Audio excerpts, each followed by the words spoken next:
Another business idea, if I don't become a pit master later on in life, I would really, really love to open a Chick-fil-A franchise in Milan. It would fucking crush. I don't know if I talked about this last week or 2 weeks ago, but I think it would fucking crush. It would crush. I'm just saying, it would crush. Okay, see, I'm addicted to this iPad mini. What am I doing here? I don't know. I hate it. I hate it. I hate it. I'm just picking it up. I'm touching it. I'm tinkering. I don't know. We're going to get into the comments here in a minute. Not the comments, the voicemails. I'm brain dead. I had a very heavy lunch. We went to this place called Bonafide Deluxe. Is it Deluxe? Yeah, Bonafide Deluxe in Atlanta, and I had one of the best smoked turkey sandwiches of my life. See, again, smoked. I like things that have been around the fire. I used to work at a restaurant that closed, but it was called King and Duke, and the whole idea of that restaurant was that you cooked everything over an open hearth, open fire, wood fire grill. You know, that's basic primal cooking. Smoke a little meat, hang something out to dry. I love things aged. I love things fermented.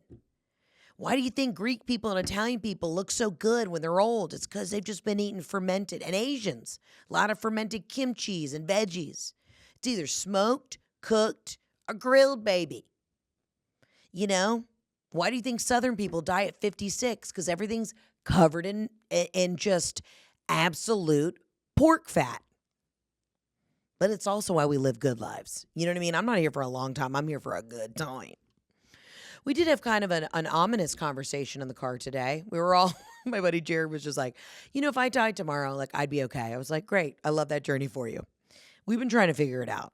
It's been it's weird. I don't know if you all are feeling this way, but it's kind of a weird shift. Like the end of summer's coming, even though we're a month away from Labor Day. So it's hot hellfire. Everyone's at that point where like it's too hot. Like June and May were fun, but now we're just hot. After the 4th of July, it needs to drop 10 degrees.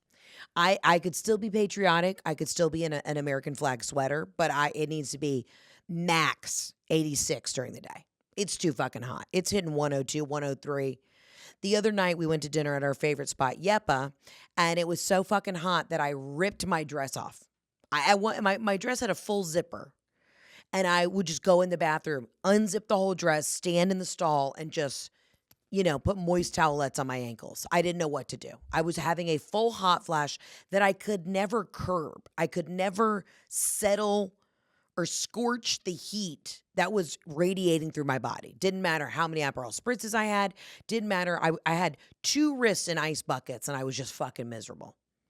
And now I'm living like a fucking sociopath wearing denim today. But honestly, you ever been so hot that you actually feel cooler if you're wearing something that's more covering? Like I'm in a denim and a very slutty top.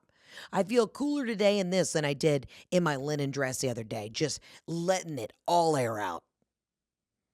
What am I talking about? I have nothing to say. I have nothing to say.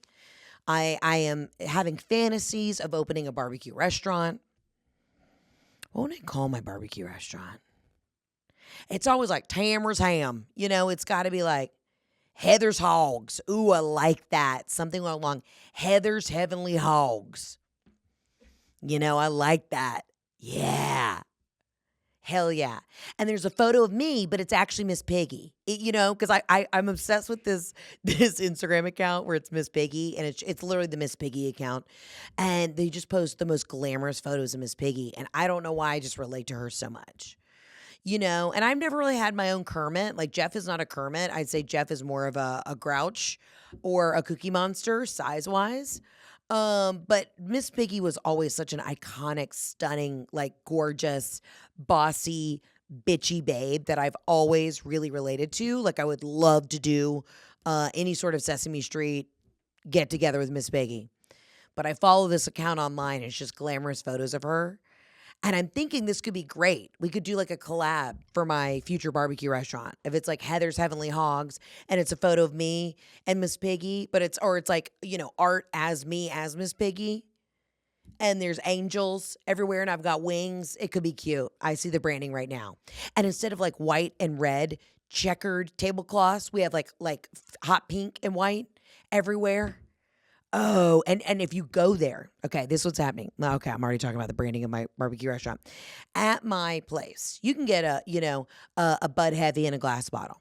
You can get a Mick Ultra in a glass bottle. It's glass bottles only, but we'll also have really high end champagne. Be a Carte Simon, Laurent Perrier, and you'll have to drink out of like a 1920s little champagne coupe. And we'll also have some sort of contraption where it's not a normal wet wipe. It's like little tips that you put over your acrylic nails. So afterwards you don't have to suck the underbelly of your nails to get all that good Georgia Vidalia onion sauce out.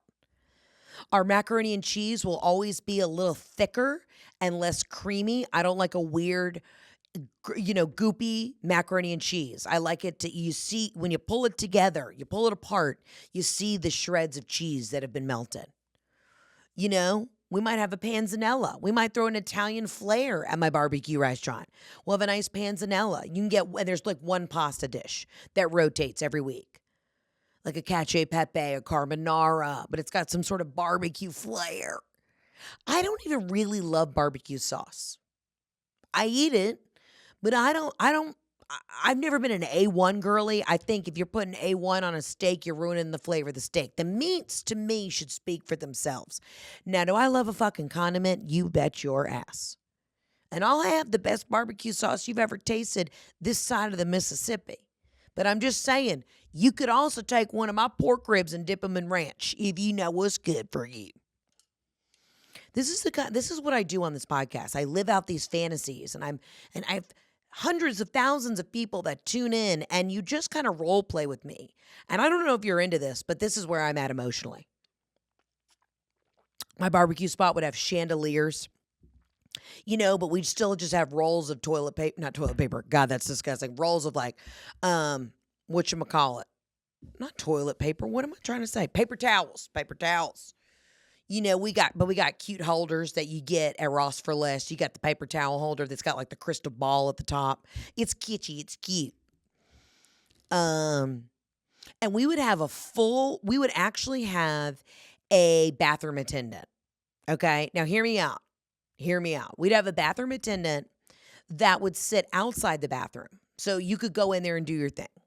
We'd have a bathroom attendant that would sit outside that would have, Chanel Chance that you could spray on, Dolce & Gabbana Light Blue, Tom Ford Black Orchid. Would have an assortment of different colognes and perfumes that you can only use after you have a culinary experience.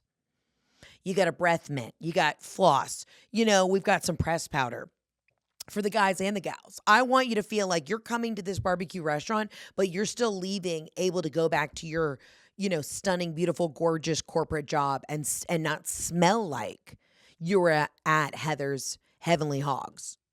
I'm thinking of all the elements. I am a hospitality queen. And we could even just call it like Heather's Hospitality, you know what I mean? Or something. We got to figure out, or maybe it needs a little bit more of like an Italian and Southern flair. You know what I mean? Like the Southern, I don't know, let's think grits and pesto or something like that. It needs some sort of flair to it. We're still having Miss Piggy somehow be a part of the branding for sure. And if you're a vegetarian, I will make this place so fun and friendly. You'll have the best fucking greens of your life. We'll have them with pork and without. So you can come. If you're a veggies gal, you can come. We're going to have the best pimento cheese you've ever had because the level of Duke's mayo that I will put in that pimento cheese will be out of fucking control. But I do think having a bathroom attendant, almost like you're at a nightclub at a barbecue restaurant, is super helpful. You get a couple wet wipes to wipe down your body. There's just like big things of talc-free baby powder or Mega Babe powder in the bathroom because you sweat. The place is smoking up. You're sweating. You were getting a workout while you're eating, and you can just douse, put some in your crotch, put it all over you. So you go back to the office. You got to go back to your job at, the New York Times. You are fresh to death. And nobody knows you just consumed 6,000 calories.